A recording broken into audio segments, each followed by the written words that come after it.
好，兄弟们，点关注不迷路，好玩具不停更。今天我们继续还是把马博雷金斯死侍与金刚狼的我说着的第二只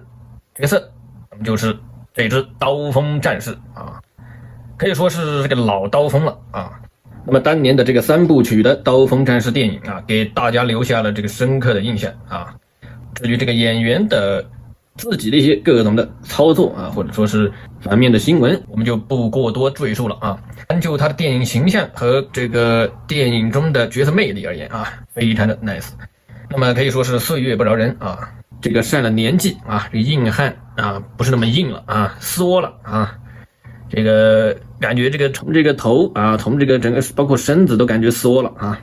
那么但是就这个角色的魅力而言啊，基本上除了蓝叔啊，在漫威的众多角色里面啊，除了蓝叔，除了伐叔啊，那么基本上啊就是我们的刀锋了。在我心里面的这个帅气程度啊，可以说是不相上下啊，所以说是必须是趁早入手啊，和兄弟们一起分享一下。我相信当他戴上墨镜啊，那么我们的感觉就都回来了。好，那么外包装一贯的这个系列的外包装啊，没什么要讲的啊，也是一个代理版。OK， 废话不多说，开出具体看一下。OK， 我们还是首先来看到所有内容物配件啊，这次双头雕的一个配置啊。那么我们仔细来看一下这次头雕啊，看着这个已过花甲之年的啊，岁数跟很多港星还有这个我爸啊一个岁数的啊，1962年生人的韦斯利·斯奈普斯，目前的这个老刀锋的这个头雕啊，这次刻画的这个特点还是抓住了一些神髓啊，比如说这个眼睛啊有一点凸的这种感觉啊，那么一颗平镜头，一颗这个轻蔑的这个斜嘴笑的头雕啊，感觉上还是非常不错的啊，看上去也是能够回忆起当年这个巅峰时期啊，帅气感爆棚的这个韦斯利·斯奈普斯啊，永远的刀锋战士啊。好，那么手型啊，自带的右边的握拳手，左边的一个开展造型手啊，这次手型的一个刻画，这个皮手套还是不错的啊。虽然锐度不是非常高，但是基本上看上去还是都到位啊。一对这个可以说是握持手，然后右边的一个正常握持手，左手的一个持枪手啊。好，然后这次2个头雕啊，那么还是不吝啬的配到了2副墨镜啊。还是有一个边框的刻画啊，没有区别啊，2副啊，然后这个手枪啊，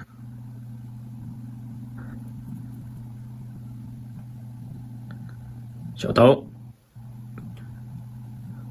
那么这次电影中是没有一个这个长刀的一个剧情的啊，只有这个惩罚者的火箭筒啊，5个人演过惩罚者是吧？但是刀锋仅此一位啊。那么然后2把武器都可以进行一个收纳啊，这个刀刃朝上啊。那么枪的话是这边一个枪带连着腰带，这个等一下讲可动的时候讲一下啊。那么枪头朝下，还是比较严丝合缝的啊。OK， 我们看到主体啊，那么整一个优点是非常多的啊，海之宝还是在细节方面这次还是把控的比较到位的。那么首先是整一个周身的一个战服的细节还原啊，模具细节该给的一些皮革纹理，还有这个该给到点缀的涂装啊，也是相对的不算少啊。皮革纹路和缝线这次比较到位啊。OK， 那么然后这个脖子啊，可以看到脖子上的纹身啊，那么这次脖子稍微的比较长啊，但是我认为这可能是一个优点啊，因为可以让你给你非常适配的啊搭配这个风衣啊，这点还是比较有用啊。那么然后就是这个看似蝴蝶肩啊，可以看到啊，仍然是一个嵌套的帆船帮啊，但是这次的这个嵌套的帆船帮关节直接做到了这个真的这个轴关节感非常长啊，那个直接做到了跟这个蝴蝶肩是没有太大的一个区别了啊，活动度非常之好，而且这个嵌套关节这个严丝合缝啊，这个也是需要调整一下这个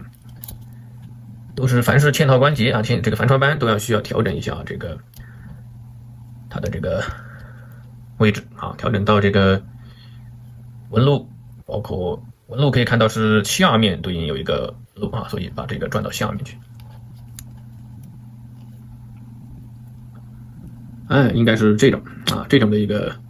位置才对啊。同样和上次的棕蓝啊是同样的啊。那么这个孩之宝学习老迈啊，学的可以说是这个就叫真正的学习啊，学习并超越啊。OK， 这个纹路就对了。好，那么然后还有一个奇怪的点就是这次的缺点啊，我认为整一个优点是非常多的啊，基本上也说了一遍。缺点我认为啊有2个缺点，在我看来啊，首先一个就是这边左腿的这个平转啊，它把这个可以看到枪带和腰带啊连到了一起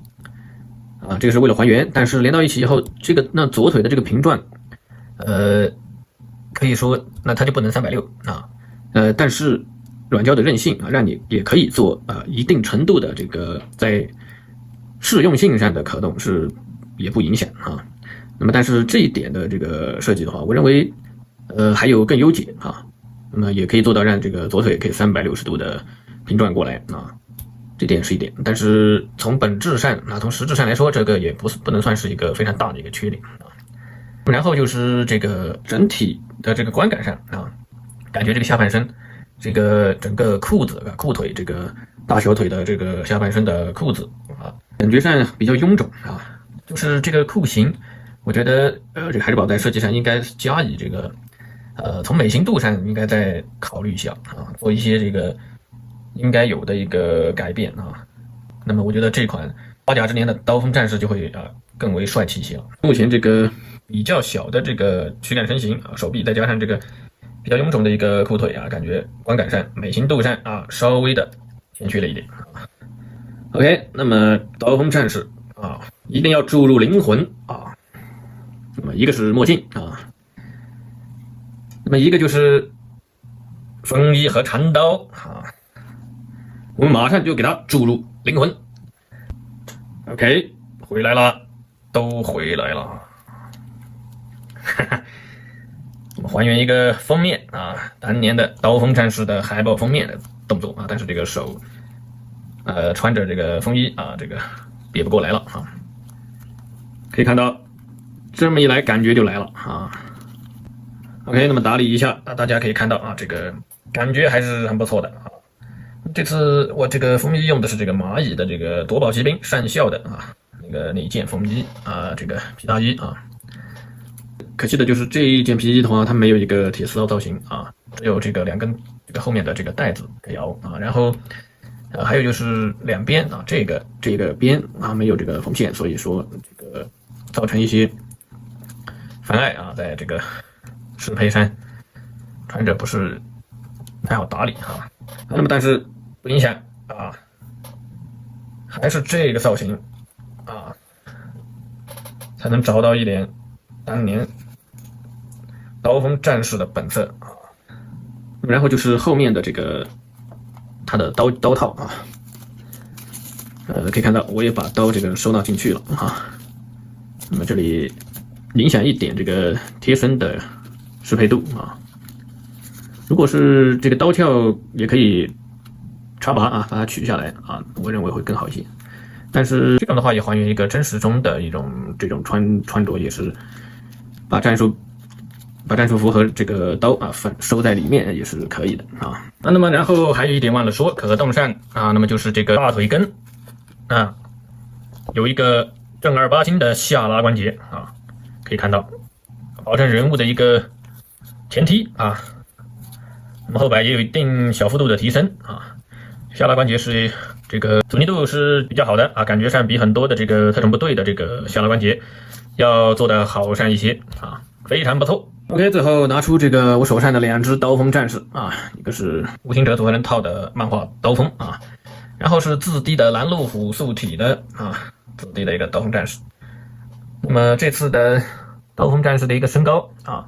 可以看到这边漫画版的是一个大 A 字形站立那么基本上这次刀锋矮这个0.5厘米啊，基本上就是一个16厘米的一个身高啊。比如说和这个蓝老虎素体对比，或者说啊拿出这个法书对比一下啊，就可以看出就是矮这一点啊，但是不影响。虽然说已过花甲之年啊，缩是缩了一点了啊，但是帅气依旧啊。那么如果说那个手上有这边漫画的刀锋战士，那么这个外面的这个皮套风衣啊，那么也是可以给他安排上的。那么能通过马古雷丁斯啊收集到年过花甲的韦斯利·斯奈普斯的最后的刀锋战士啊，有可能是他的荧幕最后的刀锋战士了啊，那么也是非常的满足的啊。人偶基本上做的也没有任何明显的一个槽点啊，各方面都还是很不错的。那么喜欢刀锋战士这个角色的兄弟们，那是必入的。OK， 那么这期就到这里，点关注不迷路，好玩具不停更，下期再见。